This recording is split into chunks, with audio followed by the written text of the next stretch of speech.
सभी को प्रणाम। बहुत बहुत शुभकामनाएं आपके उज्जवल भविष्य के लिए। और आज गुनगुनाने का, ताली बजाने का, समय के सदुपयोग करने का और अपनी ह्यूमैनिटी पावर को बढ़ाने का समय आ गया है। वैसे तो ये समय पहले भी था और आगे भी रहेगा।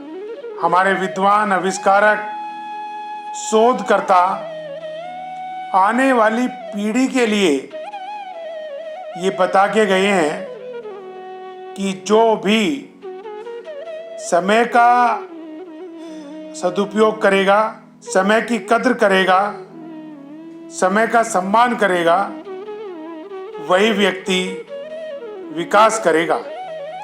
और समय की कद्र करने से मतलब है समय का सदुपयोग, किसी भी काम को लिख के करना और जो काम होते जाएं उन पे टिक करते जाना और रिपोर्ट कार्ड के अनुसार सबका नाम लिख के रिपोर्ट बनाना।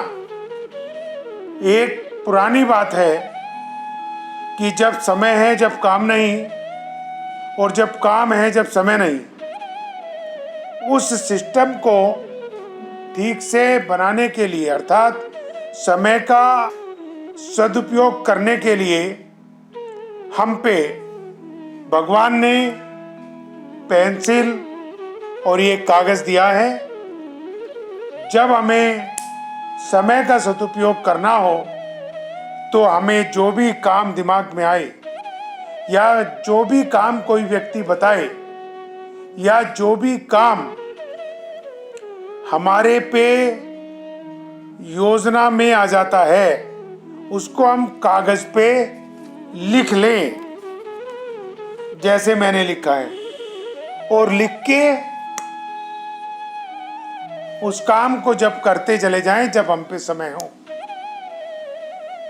जब हम ये विधि अपनाते हैं तो किसी भी काम को करने में कम समय लगता है, कम पैसा लगता है, कम ताकत लगती है और परिणाम भी ज़्यादा आते हैं, क्योंकि हमारा कॉन्फिडेंस, हमारे काम कराने का तरीका और हमें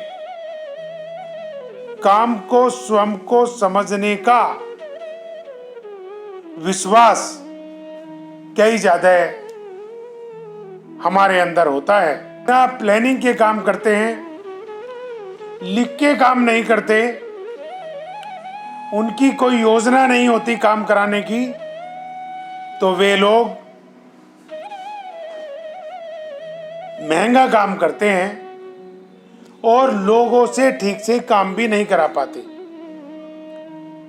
हमारे विद्वानों ने हमारे साहित्यों में, हमारी रामायण में, हमारी महाभारत में, हमारी आज़ादी की लड़ाई में और हमारे इस विकासशील और विकसित भारत देश में जितनी भी सफलताएं पाई गई हैं,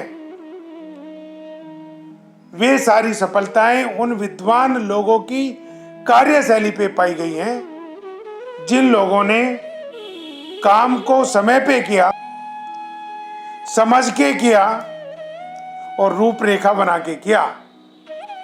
चाहे वे लोग आईटी इंडस्ट्री के हों, चाहे वे लोग पत्रकारिता के हों, चाहे वे लोग समाज सेवा के हों, चाहे वे लोग राजनीतिक हों, चाहे वे लोग पुलिस वाले हों और चाहे वे लोग इस देश और इस शासन को चलाने वाले लोग हों। एक नहीं अनेकों ऐसे उदाहरण हैं कि जब हथौड़ा उस जगह जाके लगा जहां पे उसकी चोट पड़ी, उसकी कीमत 1 लाख रुपए हो गई, क्योंकि हथौड़े की कीमत नहीं हुई, हथौड़े के द्वारा समय पे जो चोट की गई है और उस चोट के जो परिणाम आए हैं करोड़ों और अरबों रुपए में, तो 1 लाख रुपए देने में कोई दिक्कत नहीं हुई। हमारे धर्मगुरु, हमारे शंकराचार्य और हमारे जीव जंतु भी हर काम को मानव की तरह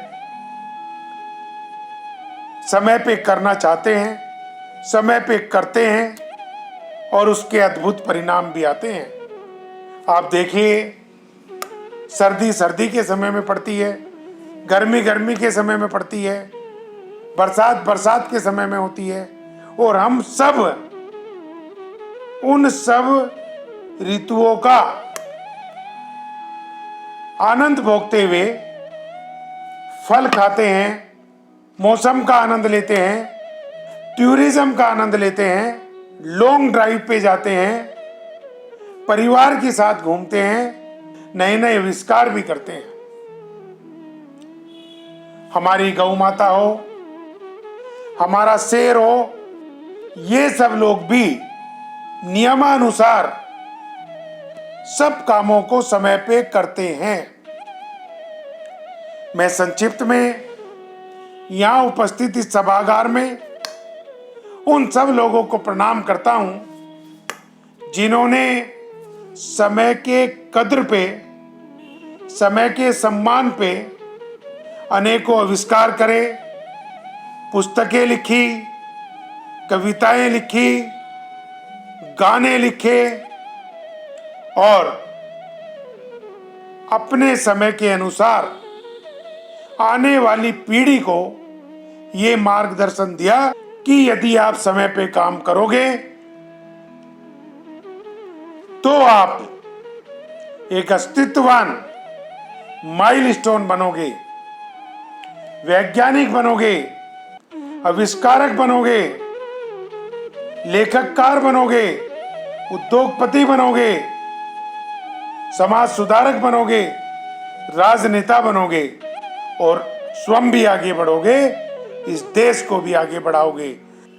इन्हीं शब्दों के साथ सभी को शुभकामनाएं, सभी को नए नए आविष्कार करने के लिए, समय का सदुपयोग करने के लिए बहुत बहुत बधाई। हम सब आगे बढ़ेंगे, इस देश को विश्व महाशक्ति बनाएंगे। जय हिंद, जय भारत।